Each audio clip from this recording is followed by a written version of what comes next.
Kremlin says reported banning of Russian players from Wimbledon is unacceptable.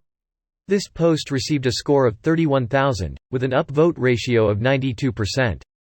Here are the top comments in response to this article. What would be acceptable to the Kremlin? Killing them with artillery. The Kremlin believes raping and murdering innocents is acceptable. Not just acceptable, commendable, and actively encouraged.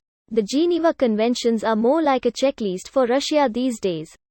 Tovarish, we award Major Ivanov for being first man in Russian army to complete Geneva Conventions. I laughed, but knowing what that entails makes me feel bad. Read his entrails.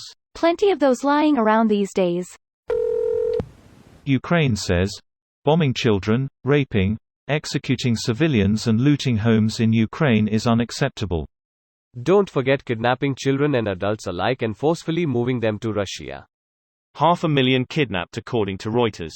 I'd just want to be dead instead of being forced to live in Russia. That explains the Russian army.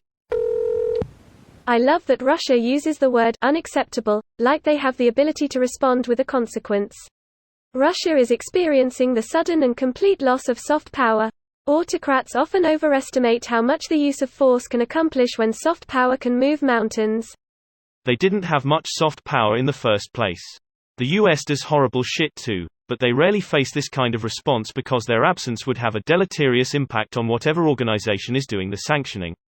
They have horrible problems, but they also kick a shit ton of money into the pot and don't actually cheat at the sports they are hosting, so they get a pass that Russia isn't going to get. The Russians lie and cheat at every single thing they do. And the worst thing is they simply don't understand why everyone thinks they are cunts. Like all narcissists, they assume that everyone else is doing the same shitty things they are doing. What happened to, we don't need the West? We don't need the West as long as we have Belarus. Why don't they play tennis in Belarus? Using potato. No potato, only sadness. I have a cure for sadness. Is potato. Russia, the West is filled with Nazis and will stop at nothing to destroy our country and culture. Also Russia. Hey guys. We still on for some tennis? That's the OL Bowser special from Mario.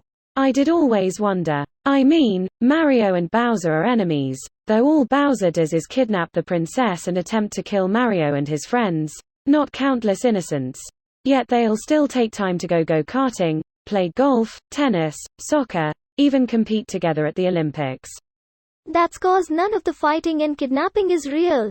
Remember how in Mario 3, the game begins with curtains rising on a stage, and throughout the game you can see blocks bolted to the back wall and platforms hanging from the ceiling, and each level ends with Mario walking right off the stage into darkness? That whole game was a theatrical performance. Mario and company are all celebrity actors and athletes in the Mushroom Kingdom. This isn't just a fan theory. Miyamoto has spoken in interviews about how he views the Mario cast as a troupe of actors, and confirmed that at least Mario 3 was just a stage performance. This video was automatically created by Reddit to speech. The article and comments in this video were selected from Reddit according to their upvotes, and any paraphrasing was performed by smmry.com, without any human intervention.